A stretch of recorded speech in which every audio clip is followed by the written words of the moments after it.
자, 고린도전서 6장 12절에서 20절 저희가 한 목소리로 같이 읽습니다. 목회자들과 또 목회자들 후보생들 제가 종종 만날 기회들이 있는데요. 대화하다 보면 가끔 이런 목사님들을 만나게 됩니다. 소위 이른바 신학 무용론을 피는 목사님들입니다. 신학하고 무슨 필요가 있느냐. 교회 잘 되면 되는 거지.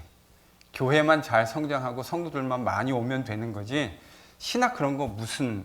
그러면서 제가 이제 신학자라는 걸 아니까 신학자인 목사님 앞에서 말해서 미안하기는 한데 이렇게 앞에 한 자락을 좀 깔아주시고 그리고 저한테 얘기를 하세요. 그래서 이제 그런 목회자들에게 영향을 받은 신학생들을 만나보면 신학생들도 그런 비슷한 이야기를 합니다. 심지어 자기를 가르치는 선생님 앞에서 그런 비슷한 이야기를 합니다. 신학이 뭐 문제, 필요가 있습니까? 목사 안수 받고 교회 성도들 많이 밀려오고 그러면 되는 거지. 그러니까 소위 저는 이제 그걸 그렇게 표현하는데 꽝 잡는 게 매라고 하는 멘탈리티. 이거가 목회자들 또 그런 신학생들의 그 마음속에 내재해 있는 것 같아요. 제가 뭐 직접 제 귀로 들은 적도 있습니다. 제 앞에서 그런 이야기를 하는 이야기를 들은 적이 있습니다. 정말 그런가? 정말 그럴까? 그런 목사와 그런 목회자들로부터 영향을 받은 성도들과 이야기를 하다 보면 직간접적으로 영향을 받은 성도들과 이야기해 보면 그와 비슷한 그러니까 비슷한 출처의 이야기, 비슷한 종류의 이야기를 하는 그런 성도들을 만나보게 됩니다. 저는 요즘이 이런 제가 볼 때는 말이 안 되는 사실은 주장인데 오늘 같은 시대가 사실은 이와 같이 말 안 되는 이야기에 대해서 그 반론을 펴기에 참 좋은 시대, 그게 참 아이러니컬한데 그게 좋다라는 의미는 아니지만 그런 말도 안 되는 이야기에 반론을 피는 데는 참 좋은 시대에 살고 있는 것이 아닌가. 지금 한국 교회, 심지어는 한국 사회를 혼란스럽게 하는데 여러분 교회도 일조를 하고 있다는 사실을 기억하셔야 할 것 같습니다. 그런데 공교롭게도 그렇게 한국 사회를 어지럽게 하는 대표적인 교회들이 가장 한국 교회의 메이저 교단들, 그러니까 제일 많은 교회들이 있고 제일 몸집이 비대한 바로 그 두 교단이 대표적인 교회들이 이 한국 사회에 지금 큰 문제들을 일으켜내고 있다는 사실이 그와 같은 꽁 잡는 게 매라고 하는 멘탈리티가 얼마나 위험한 것일 수 있는지. 단순히 교회가 잘 되고 사람의 숫자들이 많아진다고 하는 것, 물론 제가 사람의 숫자가 많아지는 것이 나쁘다라는 이야기를 하려는 것은 아닙니다. 그러나 어떻게 많아지고 있느냐 하는 것을 점검해 보는 것이 저는 매우 중요한 일이라 생각이 드는데 그러려면 이런 생각들을 하게 돼요. 그런 교회에 건강한 신학을 가지고 있는, 굳이 그것을 신학이라는 말로 표현할 필요 없지만 건강한 그런 생각을 가지고 있는 성도들이 더 많았더라고 한다면 오늘날과 같이 그렇게 참 참담한 모습이 되어 있을 수 있었을까 하는 생각을 하지 않을 수가 없습니다. 건강한 이론에 근거한 건강한 실천, 너무 상식적인 이야기 아니겠습니까? 운동도 그렇죠. 그냥 혼자, 저는 뭐 골프는 잘 모르는데 혼자 이렇게 운동을 배우신 분과 전문적인 선수들에게 운동을 배우신 분들은 정말 큰 차이를, 초창기에는 그렇게 뭐 크게 차이가 안 나는지 모르지만 시간이 진행되어 가면 갈수록 저는 그 차이는 현격하게 나타날 수밖에 없다고 생각합니다. 신앙도 역시 마찬가지입니다. 그 이론이 있는, 저희가 저 하늘에 있는 그 뜬구름 잡는 소리를 하고 있는 게 아니거든요. 분명한 논리를 가지고 있는 우리의 신앙을 저희들이 잘 점검해보고 또 그렇게 묵상해 갈 수 있으면 좋겠다 하는 생각을 합니다. 지난주에도 살펴보았지만 오늘 살펴볼 고린도 교회의 문제는 바로 그러한 건강한 신학의 부재와 직접적으로 연결되어져 있습니다. 오늘 바울이 이야기하는 실제적, 실천적 권면이 그가 가지고 있는 신학과 어떻게 연결되어져 있는지 저희들이 함께 천천히 살펴보고자 합니다. 여러분, 제가 지금 잘 보이시나요, 뒤에요? 예, 뒤에서 잘 안 보이시, 글씨가 너무 작다라고 하는 제보가 있어서 글씨를 크게 썼습니다. 12절, 14절. 오늘 본문은 사실은 크게 그냥 띠메릭하게 연결하면 두 가지로 저희들이 생각해 볼 수 있어요. 음행을 정당화하려고 하고 있는 고린도 교회의 시도가 있었고요. 바울은 15절에서 20절 초반절 A까지 그런 음행을 정당화하려는 시도가 얼마나 부질없는 일인지를 바울이 설명하고 있습니다. 그러니까 사실 내용상으로는 그렇게 어려운 내용이 아니에요. 고린도 교회 안에서 무슨 이유에선가 음행이 수행되고 있었는데 그걸 정당화하려는 시도들이 있었어요. 그것에 대해서 바울이 그것이 정당하지 않다라고 하는 것을 이야기하는 것이 오늘 6장 이 마지막에서 바울이 말하려고 하는 핵심입니다. 여러분, 담임 목사직을 세습하려고 하는 시도가 세상적인 관점에서 볼 때도 오늘날 우리가 가지고 있는 사회적 어떤 그런 표준이나 상식에 비추어 봤을 때 그런 태도들이 잘 사회에서도 사실은 잘 일반적으로 받아들여지지 않는 게 상식이잖아요. 저는 적어도 그렇게 생각합니다. 오늘날 우리가 살고 있는 시대에 바깥에 있는 교회가 아닌 세상에서도 무엇을 물려주는 것이 그렇게 썩 아름답게 이해되지 않는 이런 자본주의 시스템이긴 하지만 그런 사고방식이 저는 팽배해 있다고 생각하는데 교회 안에 그와 같은 일을 행하는 것이 문제가 없다고 생각하는 분도 꽤 많이 있는 것 같아요. 여러분, 고린도 교회에도요, 음행을 행하는 사람들이 있었습니다. 그런데 그 음행을 지금 저희들이 요 바로 전전번에 살펴봤잖아요. 좀 오래되기는 했지만 저희들이 2주 방학하기 전에 살펴봤는데 음행을 행하고 있는 사람이 있었다는 것도 놀라운 이야기일 수 있겠지만 그 음행을 행하는 것에 대한 고린도 교회 성도들의 반응이 저는 사실 더 놀랍습니다. 왜 그런가? 음행을 정당화시켜주고 있었다고요. 여러분, 참 쉽게 이해가 잘 되지 않죠? 아니, 음행을 하고 있는 것이 세상적인 표준으로 볼 때도 오늘날 우리가 생각하는 세상의 표준으로 볼 때도 그다지 이것이 바람직하지 못한 것이 틀림없을 텐데 어떻게 교회에서 음행을 하고 있었던 사람들이 있었고 그들의 행위가 정당화될 수 있었는가? 참 놀라운 일이 아닐 수 없습니다. 이 정당화가요, 두 가지 측면에서 고린도 교회 안에서 수행되고 있었습니다. 첫 번째는 이론적 측면이고요. 두 번째는 실제적인 측면입니다. 현실적인 측면이에요. 자, 이렇게 얘기해 볼까요? 현실적 측면은 이 고린도라고 하는 사회가 가지고 있는 이교적인 그 문화적인 분위기입니다.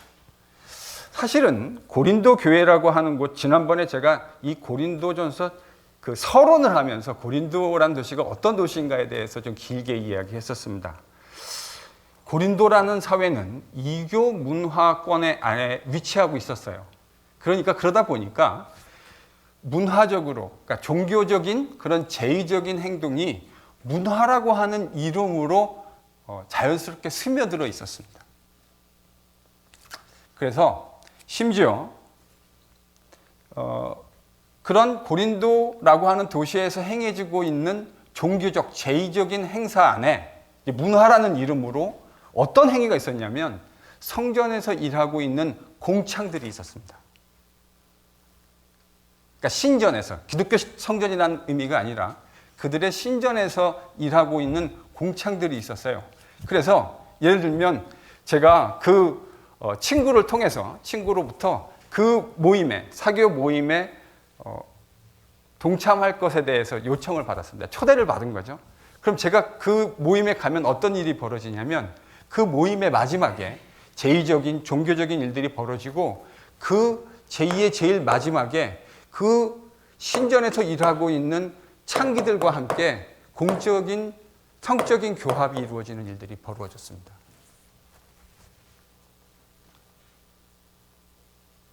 놀랍죠? 그게 그 당시 고린도라고 하는 사회가 가지고 있는 이교적인 분위기였고 문화였습니다.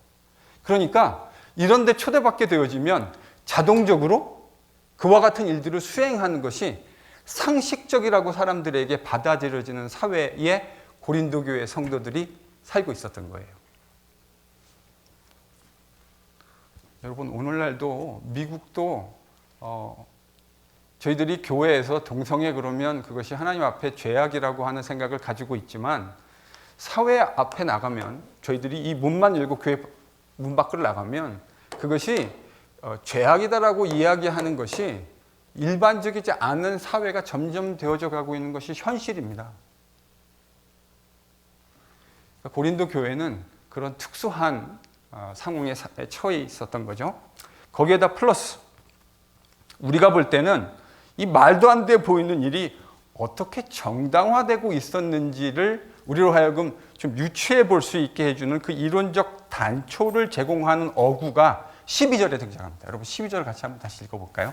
지금 어떤 어구가 두 번 반복됐죠. 모든 것이 내게 가하다. 모든 것이 가하다. 사실 이 말은 고린도 교인들에게는 아주 익숙하게 바깥에서 들었을 그런 표현입니다. 헬라 철학에서 철학자들이 이야기했던 아주 파퓰러했던 어구였는데요.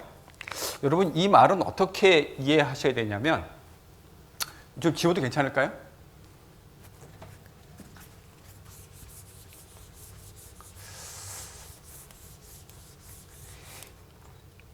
헬라 철학 여러분이 혹시 잘 모르시는 분도 있을 수 있겠지만 헬라 철학의 핵심은 이원론입니다. 그래서 헬라 철학은 이데아의 세계, 우리가 이데아라고 부르는 이데아의 세계와 현실 세계, 현상계 이렇게 이제 두 개로 나눠져 있었죠. 그래서 헬라 철학의 핵심은 이 현상계를 떠나서 이 이데아 세계로 가는 것, 이것이 헬라 철학이 가지고 있는 궁극적인 세계관이었습니다. 이런 세계관을 가지고 있는 사람들에게 구원이라는 건 어떻게 이해될 수 있을까요? 만약에 우리가요, 이런 철학의 사조에 의해서 익숙하게 그런 얘기를 들었다고 한다면 기독교가 말하는 구원은 어떤 식으로 이해가 될까요? 그래서 현상계에 있는 물질, 이런 것들은 다 악한 것이고 이데아에 있는 영원한 것, 이런 것들이 선한 것이다. 그래서 그들의 헬라 철학이 이야기하는 이 프레임 안에 있으면 기독교가 말하는 구원이라는 건 어떤 식의 그림이 되기 쉽냐면요. 이 물질, 즉 몸을 벗어버리고 이 몸을 떠나서, 그러니까 여러분 사실은 우리 한국 교회에서 오랫동안 가르쳤던 기독교 복음하고 상당히 유사하죠. 우리 기독교의 구원을 뭐라고 배웠습니까? 대답해 주세요. 이전에 뭐라고 배우셨습니까? 예수 믿고 죽어서 천국 가는 거. 그게 기독교 복음이라고 저희들이 배웠습니다. 물론 그런 측면이 제가 없다라는 거, 완전히 부인하는 것이 아닙니다. 그러나 이 그림이 그 그림하고 상당히 유사하죠. 그렇죠? 이 땅에서 죽어서 천국 가는 게 기독교의 구원이다. 이제 이렇게 되어버리면 이런 철학을 가지고 있는 사람이 기독교 복음을 받아들이고 나면 기독교의 구원도 이렇게 이해되기 쉽습니다. 자, 그러면 이제 제가 볼 때 하나의 문제점이 발생하는데 어떤 문제점이 발생하냐면 이 땅을 살아가는 데 있어서 그럼 육체는 어떻게 되는 것인가? 우리는 육체에 대해서 어떤 관점을 가져야 되는가 하는 것이 쟁점이 될 수 있겠죠. 사실은 이분들한테는, 이 고린도 교회 성도들, 헬라 철학에 익숙한 사람들한테는 이런 관점에서 기독교 복음을 이해했기 때문에 몸에 대한 태도는 크게 두 가지의 모습으로 드러나게 될 겁니다. 어떤 모습으로 드러날까요?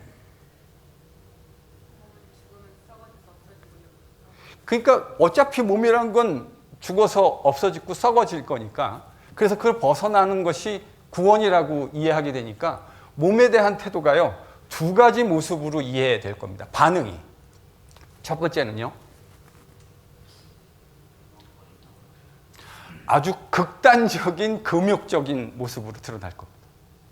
그러니까 몸이 썩을 거니까 그 몸을 금욕하는 거죠. 또 하나의 반응은요,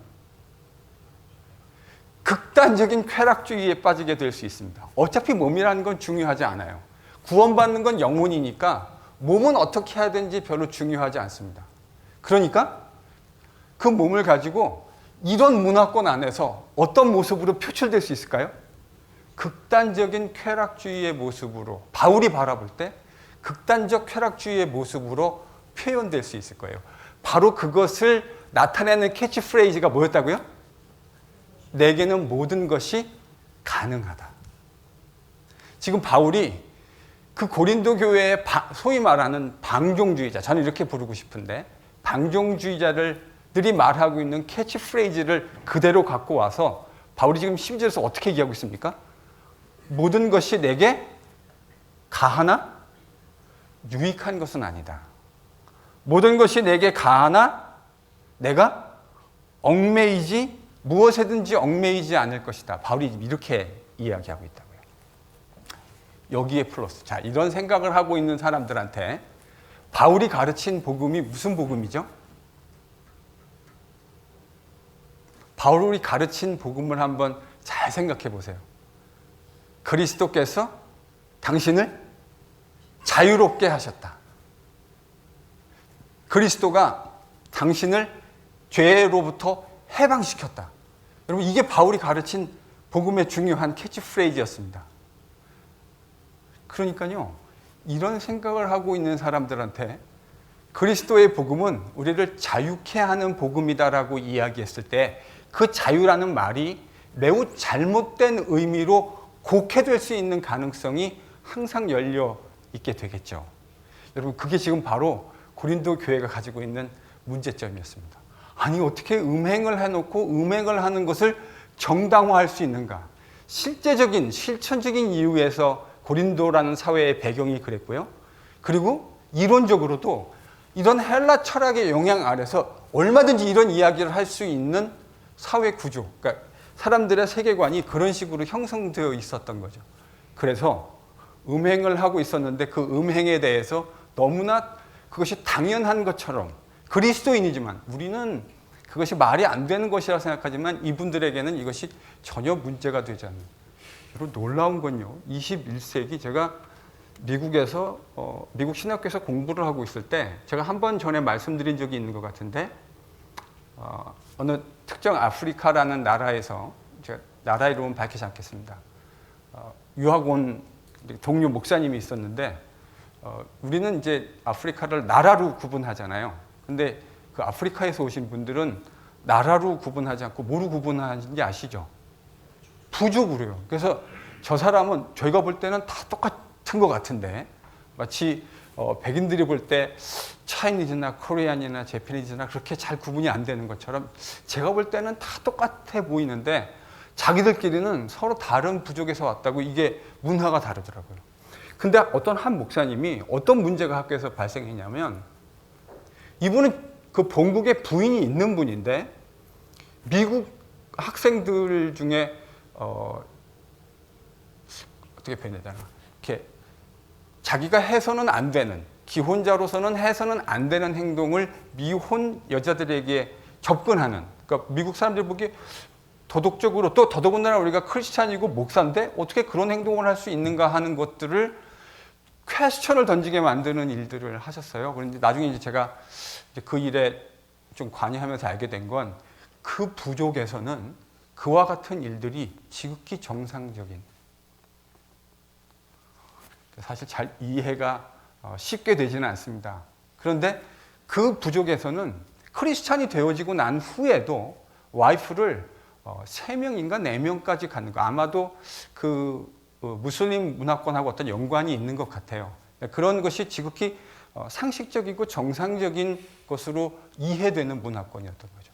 그런데 바울이 선포한 복음도 그리스도가 우리를 자유케 하는 복음이다라고 이야기를 했으니, 이 이야기가 고린도 교회 성도들에게는 잘못 이해될 수 있는 가능성이 있었던 겁니다. 그리고 그렇게 음행을 하고 있을 뿐만 아니라 그런 음행을 하고 있는 사람을 정당화해 주는 일이 벌어지고 있었던 거죠. 바울은 이런 이제 컨텍스트 안에서 그리스도 안에 있는 자유의 개념을 새롭게 규정합니다. 그리스도께서 우리에게 자유를 주시기는 했지만 그 자유라는 것이 우리가 하고 싶은 대로 마음대로 하는 것이 아니라고 하는 사실을 바울이 지금 이야기하고 있는 겁니다. 그래서 이런 의미에서 바울은 이 말을 그 당시에 바울이 살고 있었던 고린도라는 지역 안에서 매우 파퓰러했었을 그 스테이트먼트, 모든 것이 가하다라고 하는 이 말을 제한을 둡니다. 모든 것들이 가하기는 하지만, 크리스찬적으로 새롭게 이야기를 써가는데요. 모든 것이 가하기는 하지만 모든 것이 뭐는 아니라고요? 유익하지는 않다. 우리에게 자유라고 하는 것이 주어졌기는 했지만 그 자유라는 것이 우리가 할 수 있는 모든 것을 함으로써 우리가 자유를 얻는데 그것이 우리에게 모든 것이 다 유익한 것은 아니다라고 이야기하는 겁니다. 거기다 플러스 모든 것이 가하지만 만약 그 행위가 우리를 죄악의 노예로 사로잡는 것이라고 한다면 바울은 제한이 필요하다. 지금 이제 그 이야기를 하고 있는 겁니다. 여러분, 우리가 죄를 짓다 보면 그 죄라고 하는 것이 우리를 노예와 같이 어떤 실체가 있어가지고 우리를 명령하고 있지는 않지만 우리가 그 죄에 노예화되고 있다고 하는 것들을 저희들이 경험하게 되지 않습니까? 죄라는 것의 특징이 그렇죠. 죄는 첫 번째 우리를 쓰러뜨릴 때는 그 죄에 쓰러지는 것이 되게 어렵잖아요. 왜냐하면 하나님의 말씀이 있고 이건 내가 그리스도인으로 하면 안 되는 거다라고 하는 의식을 가지고 있기 때문에 그 보더라인을 넘어가는 것이 힘들어요. 그런데 일단 이 보더라인을 한번 넘어가기 시작하면 그 다음부터는 어떻게 되죠? 아니 왜 모르시는 것처럼 얘기하세요? 쉬워져요. 첫 번째 넘어가기는 어렵죠. 두 번째 넘어가는 건 그보다 더 쉽고요. 세 번째, 네 번째는 그보다 더 쉬워지는 것이 죄악이 우리를 노예화하는 습성입니다. 바로 그걸 알고 있었던 바울이 뭐라고 얘기했냐면 모든 것이 가하지만 만약에 그것이 우리를 죄의 노예화하는 것이 있다고 한다면 그렇게 안 돼야 한다고 하니까 두 가지 제한을 둔 거죠. 모든 것이 가하지만 모든 것이 유익한 것은 아니고 모든 것이 가하지만 그것이 우리를 죄의 노예화하는 것이 있다면 제한을 둘 필요가 있다. 지금 바울이 여기서 그렇게 이야기하고 있는 겁니다. 자, 고린도 교회의 성도들의 잘못된 행위, 음행에 대해서 그것을 서포트하고 있는 그룹이 있었고 그들의 그 관점이 잘못됐다고 하는 것을 바울은 14절에서 이렇게 이야기합니다. 여러분 14절을 한번 읽어볼까요? 같이 읽습니다. 시작.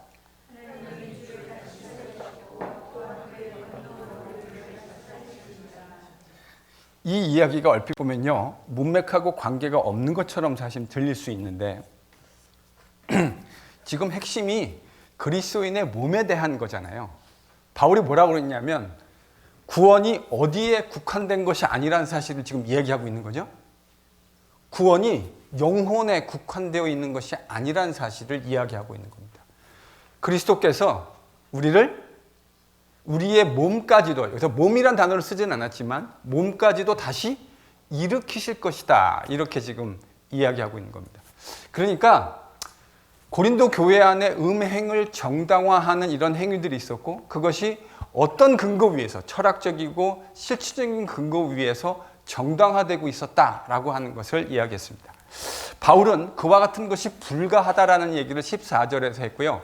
15절부터 20절 A까지는 그것이 왜 부당한지, 음행을 정당화하는 것이 어떻게 정당화될 수 없는지 그 이유를 설명하고 있습니다.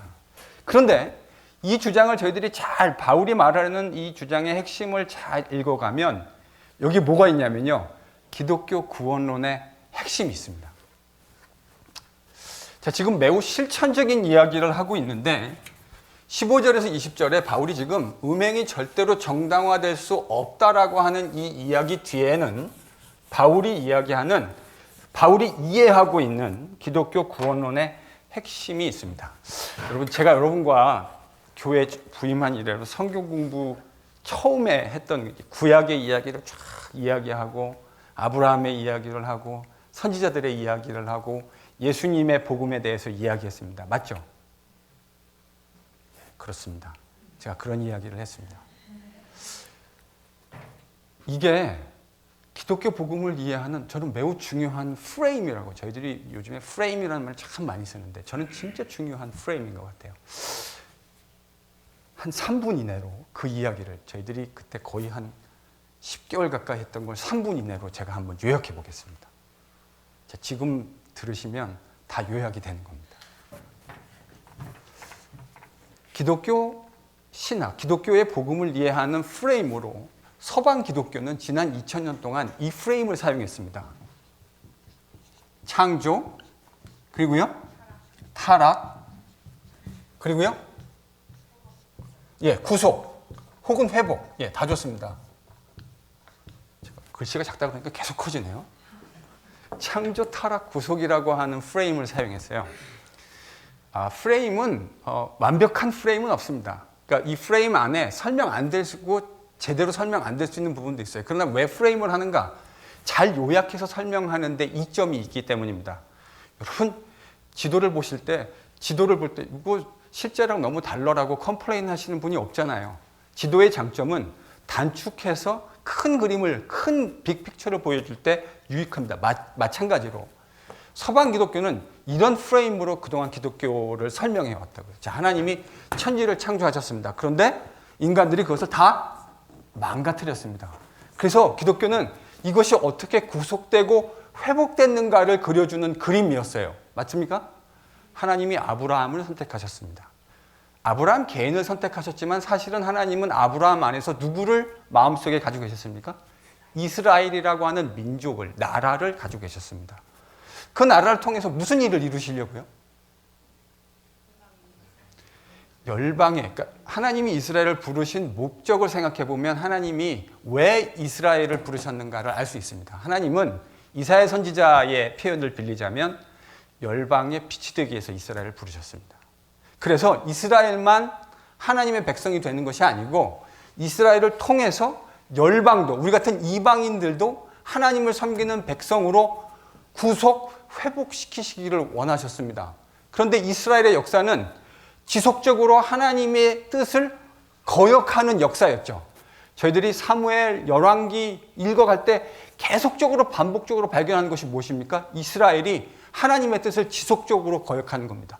물론 가뭄에 콩나듯이 간헐적으로 하나님의 뜻을 살피고 하나님의 마음에 합한 사람들이 있기는 했지만, 그러나 이스라엘 민족으로서 그들은 하나님이 요구하시는 길과 정반대의 길로 갑니다. 그래서 하나님이 말씀하신 대로 이스라엘은 그대로 멸망합니다. 북왕국, 남왕국 각각 아시리아와 바벨론에 의해서 BC 722년, 587년에 멸망합니다. 하나님이 그런 이스라엘에게 선지자들을 보내기 시작합니다. 그리고 회복의 메시지를 선포하기 시작합니다. 내가 다시 이스라엘을 회복시킬 거다. 그래서 이스라엘은 이제 누가 오면 이 일이 일어날 거라고 기대하고 있습니까? 메시아, 기름 부으심을 받은 자가 오면 아비의 마음을 자식에게로 돌리고 자식을 다시 아비에게로 돌리는 이런 일이 일어날 거라고 기대하고 있습니다. 여전히 이스라엘은 그런 일이 일어날 거라고 기대하고 있는 겁니다. 그럼 우리랑 차이점은요? 우리는 그 일이 일어났다고 믿는 사람들입니다. 여전히 이스라엘 사람들은요, 아직 메시아가 안 왔고 그 일이 문자적으로 일어날 거라고 기대하고 있습니다. 근데 우리는 뭘 믿는 거죠? 그 일이 누구 안에서 일어났다고요? 예수님 안에서. 하나님이 원래 약속은 뭐냐면 이스라엘을 뭐 하겠다 그랬죠? 선지자를 통해서요. 이스라엘의 회복. 하나님이 이스라엘을 회복하실 거라고 했는데 예수님 안에서 신약 성경을 기록했던 사도들과 예수님의 제자들이 가만히 봤더니 이스라엘이 회복된 정도가 아니고, 물론 회복된 겁니다. 이스라엘이 회복된 정도가 아니라 이스라엘이 어떻게 됐다고 바울은 얘기하던가요? 창조됐습니다. 이스라엘이 새롭게 하나님이 창조하셨어요. 누구 안에서요? 예수님 안에서. 정확하게 얘기하면요, 예수님이라고 하는 무슨 이스라엘이요? 참 이스라엘.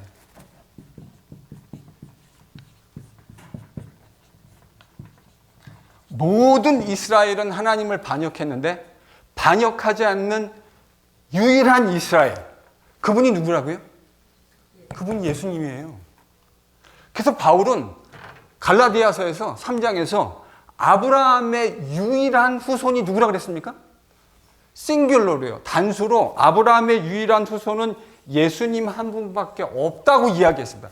바울이 그냥 얘기한 게 아니라 바로 이런 맥락에서 얘기하고 있는 거예요.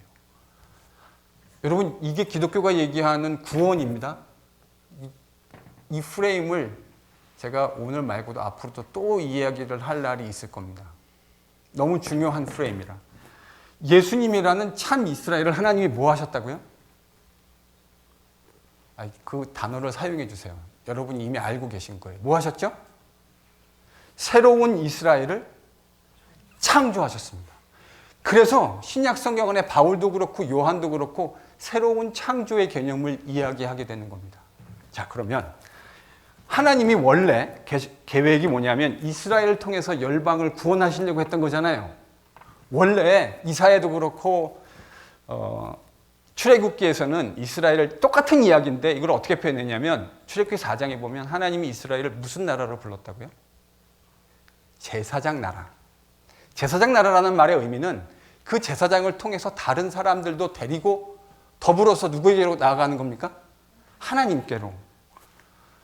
근데 이스라엘이 그거 실패했잖아요. 그러니까 하나님이요, 예수님이라는 분 안에서 실패하지 않는 완벽한 이스라엘을 만들어내신 거예요. 그리고 기독교의 그런 구원은 뭐죠? 그래서 이걸 제가 뭐라 불렀냐면 새로운, 제가 부른 게 아니죠. 바울이 이거를 새로운 창조라고 부르고 있다고요. 하나님이 예수님 안에서 새로운 이스라엘을 만드셨다. 자, 그러면 기독교의 구원을 어떻게 설명할 것인가? 여러분, 우리는 뭐죠? 우리는 뭡니까? 새창조, 제가 많이 쓰는 말이죠. 새창조의 피조물. 설교 시간에 하도 얘기해서 이제는 이게 귀에 좀 익으신 것 같은데. 새창조의 피조물. 그럼 제가 질문해 볼까요? 아니, 새창조의 피조물은 예수님이 새창조의 피조물이잖아요. 근데 왜 우리가 새창조의 피조물이 되죠? 여기서 질문이 중요해요. 우리는 어떻게, 사실은 우리도 새창조의 피조물이 맞는데 우리가 어떻게 새창조의 피조물이 되는가? 답이 뭡니까? 예수님을 믿음으로. 여러분이 예수님을 믿는다라는 말의 신학적 의미가 뭐냐면 우리가 예수님과 함께 새로운 창조의 피조물이 되는 겁니다. 이것이 하나님의 구원의 경륜이고 그분의 계획입니다. 하나님이 우리를 어떻게 구원하셨는가?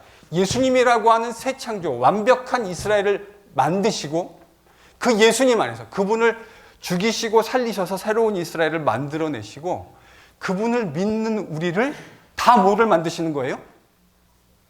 새 창조의 피조물인 참 이스라엘인 주님과 더불어서 우리도 진짜 이스라엘 사람을 만들어내시는 겁니다. 그거를 신학적인 개념으로 새로운 창조라고 부르고 있는 거예요. 여러분, 이 이야기를 가장 바울 서신에서 극명하게 해주는 한 대목이 있는데 물론 여러 개를 찾을 수 있지만 이걸 대답해 주시면 제가 확 용기가 날 것 같은데 고린도 후서에 있습니다. 고린도 후서 찾으세요. 5장 17절 찾으십시오. 자, 잘 보세요. 바울의 워딩을 잘 보세요. 누구든지 뭐 안에 있으면요? 그리스도 안에. 그리스도가 누군데요? 예수님이신 참 이스라엘 어디에 있으면요? 안에 있으면.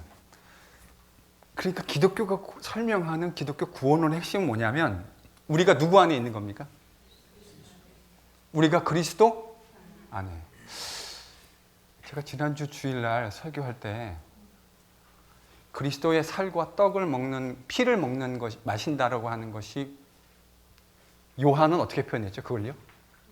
그리스도 안에 거하는 것. 우리가 그리스도 안에 거하고 그분이 우리 안에 거하시는 것. 자, 보세요.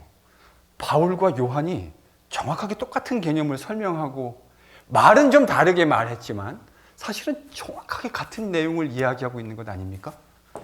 우리가 어떻게 참 이스라엘이신 예수님 안에 있습니까? 그분을 믿음으로 말미암아. 그분을 믿음으로.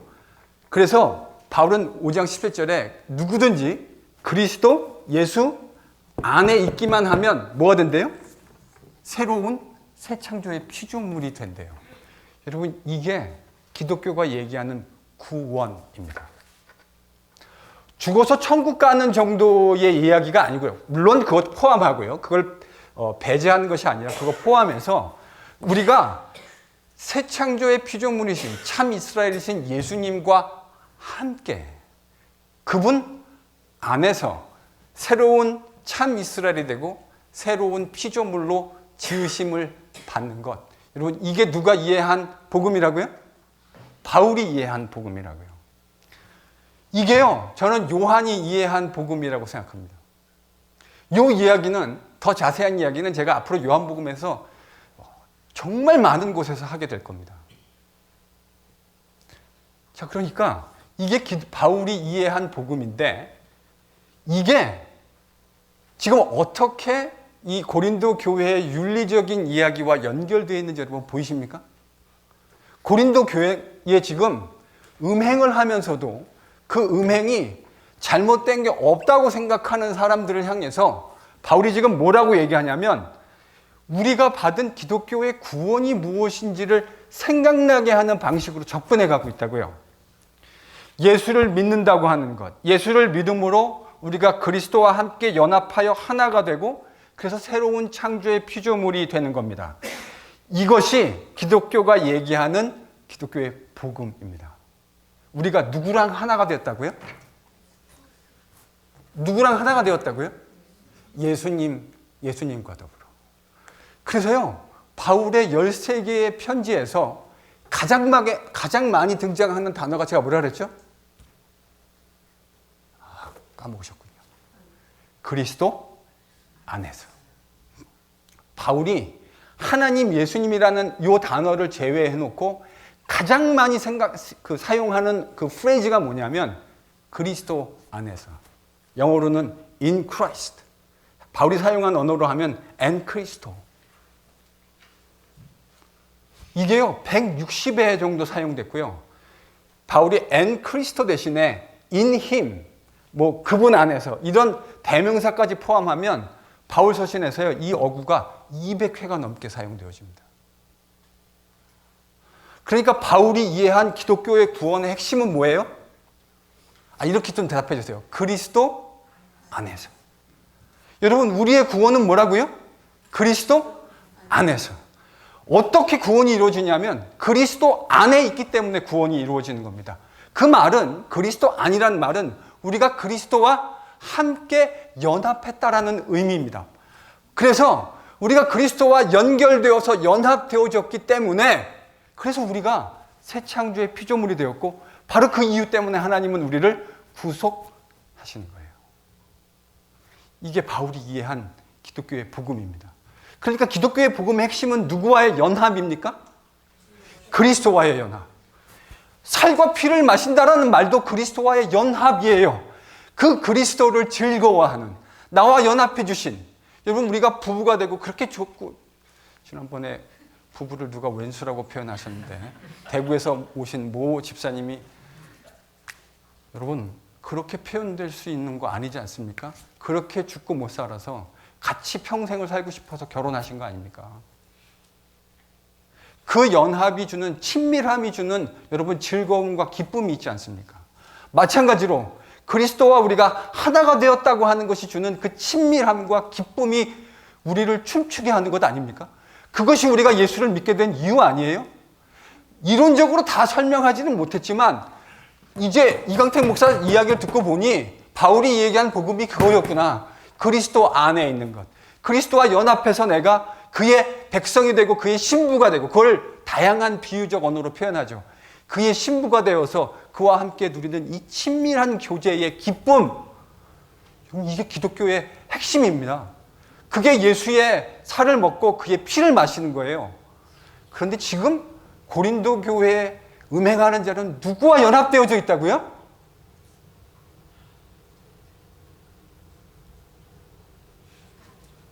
창기하고요. 기독교인은 본질상 누구와 연합되어 있는 사람입니까? 그리스도와 새 창조의 피조물, 하나님이 새롭게 만드신 새로운 인류. 여러분, 복음을 좀 새롭게 이해하셔야 돼요. 우리는 이 일을 위해서 부름받은 사람들이고 우리가 이 땅 가운데서 해야 할 일은 이렇게 가슴 뛰는 일입니다. 새로운 창조의 세계를 주님과 함께 성령과 더불어 함께 이루어가는 일을 위해서 부름받은 사람들, 이게 누구라고요? 그리스도인들, 예수의 제자들. 근데 지금 이 고린도 교회 성도는 누구와 하나가 되어 있습니까?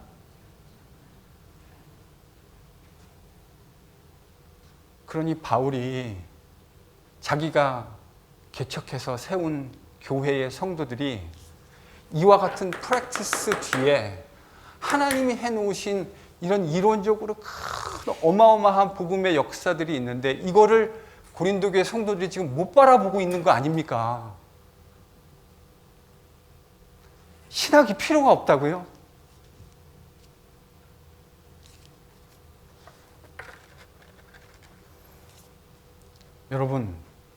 여러분이 죄의 유혹에 시달릴 때 죄의 유혹이라는 게 참 무서운 거잖아요. 우리가 그 정도는 이제 알 정도의 삶을 살지 않았습니까? 여담이긴 하지만 여러분, 18절에서 바울이 뭐라고 표현하고 있죠? 음행을 어떻게 하라고요? 피하라고요. 음행을 바울이 정복해라 이렇게 말하지 않았습니다. 뭐라 그랬죠? 피하라고요. 왜요? 내가 이 음란마귀와 대적해서 한번 싸워보리라 하고 여러분 달려드시면 어떻게 될 확률이 높죠? 지실 확률이 높습니다. 제가 예전에요, 이건 제가 직접 들은 얘기인데, 어떤 목사님이 자기 교회의 안수 집사님 한 분을 되게 프라우드하게 얘기하시면서 이야기하셨어요. 뭐라 그러냐면, 이 안수 집사님은 여자와 단둘이 호텔방에 집어넣어놔도 아무 문제가 없어요. 나이가 제법 있으신 목사님이신데,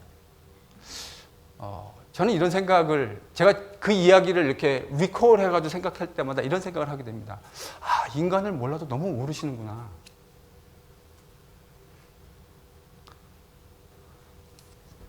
음란과 음욕을 정복할 수 있는 사람이 없습니다. 그래서 바울이 뭐라 그랬죠? 피하라고요. 이거 뭐죠? 이 병법의 가장 중요한 핵심 아닙니까? 내가 적과 상대가 되지 않는다고 판단되어지면 어떻게 해야 되죠? 빨리 도망가야죠. 바울이요, 음행을 대적해라, 음행을 극복해라 말하지 않았어요. 뭐 하라고요? 피하라고요. 이거요, 교회 안에서 매우 중요한 원리입니다. 그럴 상황이 만들어지지 않게 우리가 행동하는 것이 저는 제일 지혜로운 거라고 생각해요. 그래서 제가 많이 배웠어요. 여자 성도와 절대 한 방에서 문을 잠가놓고 상담하지 마라. 어떻게 해야 되죠? 어떻게 해야 됩니까? 그래도 상담은 해야 되잖아요. 목사가 상담을 안 해서 그렇다고 맨날 도망다닐 수는 없잖아요. 문을 열어놓고 제가 절대로 여자 성도 혼자 있는데 저 혼자 신방 가지 않습니다. 어떻게 가야 될까요? 네, 집사람을 데려가거나 아니면 장로님과 권사님들, 그러니까 저도 프로텍트 할 수 있게. 그게 우리예요. 그게 자신이 어떤 사람인지를 아는 겁니다. 고린도 교회는 자신들이 누구인지 정말 잘 몰랐던 것 같아요. 그리고 그 고린도 교회의 상황들이 그들을 그런 식으로 만들어 갔던 것 같아요. 그것에 대한 바울의 해답은 복음입니다.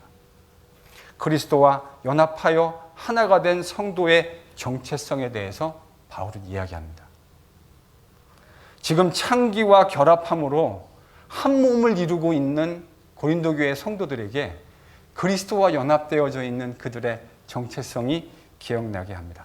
똑같은 이야기이긴 한데, 사실은 정확하게 저는 같은 이야기이긴 한데, 바울이 이 이야기를요 19절에서는 이렇게 다르게 표현합니다. 19절을 같이 한번 읽겠습니다. 지금 우리가 뭐가 됐대요, 바울이요? 성전. 여러분, 이것도 같은 내용이죠. 원래 성전은 누구시죠? 여러분 성전은 누구십니까? 요한복음 2장에서 설명했잖아요. 예수님이 뭐가 되셨다고요? 성전. 그래서 예수님이 성전을 허물라고 말씀하신 거예요. 왜냐하면 자기 몸으로 새로 지으실, 손으로 만들지 않는 성전을 지으실 걸 아셨기 때문에 요한복음 2장에서 성전을 허물어라. 내가 다시 3일 만에 일으킬 거다. 요한이 그걸 나중에 주님 부활하신 다음에 깨닫고 뭐라고 그랬죠? 주석을 달아놨잖아요. 이것은 그의 몸을 가리켜 말하신 것이다. 그러니까 누가 성전입니까? 예수님이 성전이죠. 근데 우리가 예수님을 믿을 때 믿음으로 말미암아 그와 뭐가 됐죠? 하나, 연합. 그걸 뭐 좀 유식한 말로는 연합, 이렇게 그리스도와의 연합 이렇게 표현할 수 있고요. 쉬운 말로 하면 그리스도와 하나가 된 거예요. 그가 내 안에, 내가 그 안에. 그러니까 우리가 뭐가 된 거죠? 우리가 예수님과 함께 성전이 된. 그래서 바울이요, 그리스도의 성전으로 너희들이 함께 지어져 가게 된다라는 이야기를 하게 되는 거예요. 정신 나가서 그 얘기를 한 게 아니고요. 성전이신 그리스도를 믿음으로 그와 연합해서 우리가 그와 더불어 하나의 성전으로 지어져 가는 것. 이게 바울이 이해한 복음입니다. 이런 관점에서 생각해 봤을 때 지금 이 안에 지금 누가 거하고 있다고요? 우리 안에 성령께서요. 성령께서 성전 안에 거하시는데 그 성전이 지금 뭐와 한 몸이 돼요? 이 말이 될 수 있는 얘기입니까? 말이 될 수 없는 이야기입니까? 말이 될 수 없는 얘기죠. 바울이 지금 그 얘기를 하고 있는 거예요. 그런데요, 흥미로운 건 우리가 주님 때문에 성령이 거하시는 성전이 됐다고 하는 것을 바울이 20절에서 어떻게 표현하고 있냐면, 여러분 20절 같이 한번 읽어볼까요? 그리스도 때문에 우리가 성전이 되었다고 하는 것을 바울이 20절에서는요, 다른 말로 표현했어요. 그리스도 뭐요? 그리스도께서 어떻게 하셨다고요? 값으로 산 것이 되었다. 자, 그러니까 우리가요, 그리스도인의 정체라고 하는 건 하나님께서 우리를 값으로 사셨대요. 그럼 하나님이 지불하신 값은 뭐죠? 그리스도라고 하는 십자가에서 그분이 지불하신 그것. 그게 예수님이 우리를 구속하기 위해서. 제가 요한복음 설명할 때 이 얘기했습니다. 에베소서 할 때도 얘기했고요. 그리스도께서 우리를 구속, 속량하셨다. 이 원래 말의 의미가 노예상들이 살 때 그 노예를 구해내기 위해서, 노예를 구출해내기 위해서 돈을 내고 속전을 지불하고 사는 것. 그게 바로 지금 예수님이 하신 거라 그랬잖아요. 예수님이 자신의 생명을, 피를 들여서 값을 지불하고 우리를 사셨다는 말입니다. 그래서 기독교 신학 가운데 70년대 남미에서 이른바 해방신학이라는 것이 있었습니다. 저는 그들이 이야기하는 그 가치는 매우 소중한 것이라고 생각합니다. 그래서 뭘 주장했냐면 어떤 사회적인 시스템, 속박하고 있는 시스템으로부터 우리를 구해내서 우리를 자유케 하는 것이 기독교의 복음이다. 근데 잘 생각해 보면요, 기독교의 복음은 그런 식으로 설명할 수 있지만 저는 기독교 복음을 이렇게 설명할 수 있다고 생각합니다.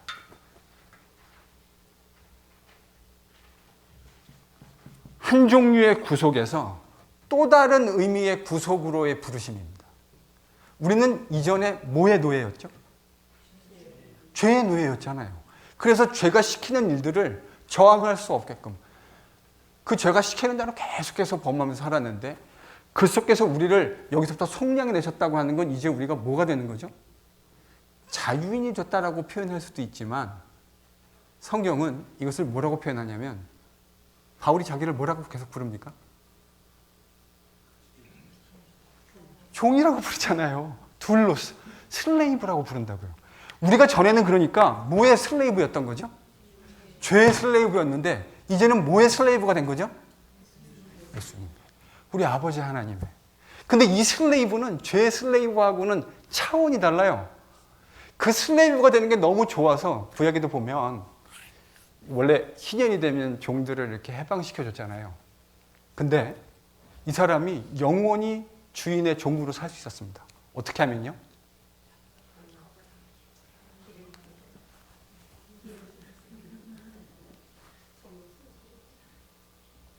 그러면 여러분 한번 생각해 보세요. 아니 종이 주인이 얼마나 좋았으면, 아니 자유인으로 살고 싶은 게 모든 사람의 마음 아니었겠습니까? 그런데 그 주인이 얼마나 좋았으면 그 주인은 나는 영원히 종으로 살고 싶다. 그래서 그거를 인치시는 표식으로 귀를 뚫었다고요. 근데 바울이요, 기독교의 구원을 그려내는 그림 언어로 그 그림을 사용하고 있어요. 우리가 죄의 노예였다가 누구의 노예가 됐다고요? 하나님의, 그리스도 예수의 슬레이브가 되었다고 표현하고 있는 거예요. 그렇기 때문에 당신이, 바울이 이런 말 하는 거 아닙니까? 그렇기 때문에 당신이 어떻게 살아야 하겠습니까? 그렇기 때문에 당신들이 지금 창기와 함께 합하여서 하나가 되는 일들을 행하고 있고, 그 일을 행하면서 전혀 수치심도 가지고 있지 않은 것이 어떻게 가당키나 한 말입니까? 지금 바울이 그 이야기를 하고 있는 거라고요. 그래서 20절 결론, 마지막 결론이 이겁니다. 어떻게 하라고요? 너희 몸으로 하나님께 영광을 돌리라. 너희 몸으로 하나님께 영광을 돌리라. 참 추상적인 말로 들릴 수 있습니다. 너희 몸으로 하나님께 영광을 돌리라. 어떻게 하는 게 하나님께 영광을 돌리는 걸까요? 한번 얘기해 볼까요? 어떻게 하는 게 하나님께 영광을 돌리는 거죠?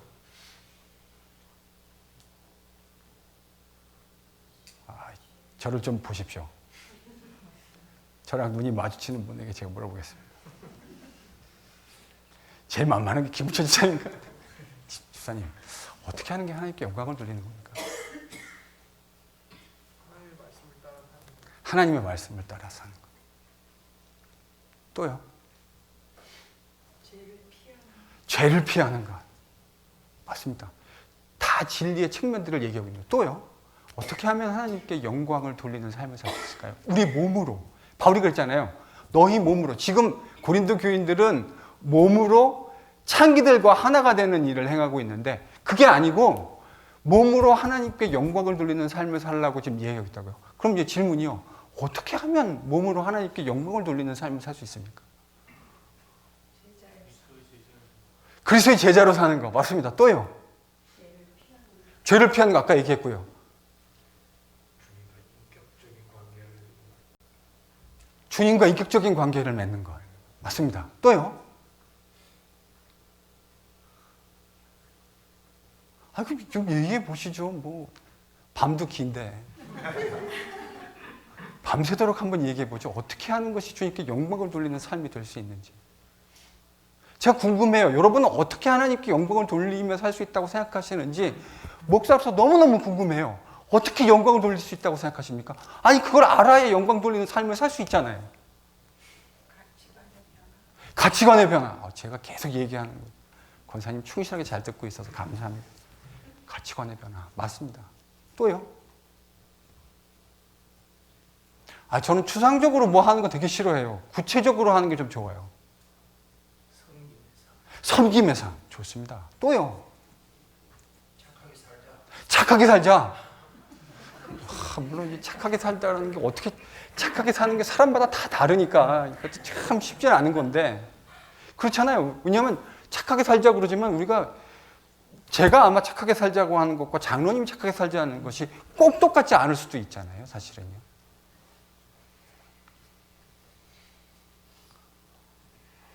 아니, 우리가 할 수 있는 답이 이거밖에 없습니까? 어떻게 몸으로 하나님께 영광을 돌리며 살 수 있는가? 하는 일에 충실하자. 맞습니다.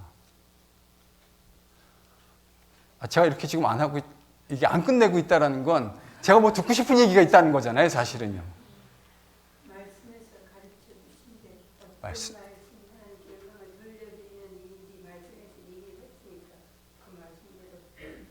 예, 이제 그것도 틀림없이 맞는 말인데, 제가 뭐랬냐면 좀 구체적으로 말씀해 달라 그랬잖아요. 아니, 힌트를 좀 드리자면 제가 뭘 듣고 싶냐면, 아니, 여러분이 멀지 않은 과거에 들은 이야기예요. 사실은 지난주에 들으신 이야기예요. 하나님으로 기뻐하는 삶. 다른 말로 하면요, 예수의 살을 먹고 그의 피를 날마다 마시는 삶. 그리스도 안에 있고 그분이 내 안에 있는 삶, 그리스도로 즐거워하고, 그러니까 이건요, 무엇을 하느냐라는 것이 아무런 의미가 없다 이렇게 말할 수는 없어요.